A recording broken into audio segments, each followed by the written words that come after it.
What's the meaning of curvilinear?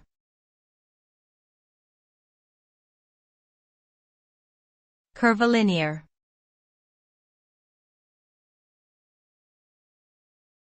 Curvilinear.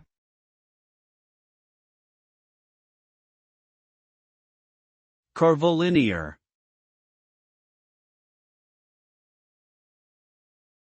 Curvilinear.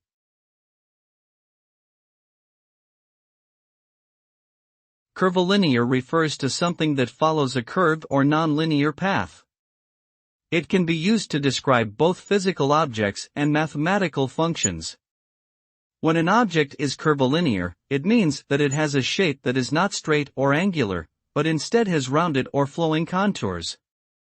Curvilinear functions are those that do not have a linear relationship between their input and output values, meaning that their graphs will appear as curves rather than straight lines. Overall, the term curvilinear suggests a sense of fluidity in movement, rather than rigidity or stability.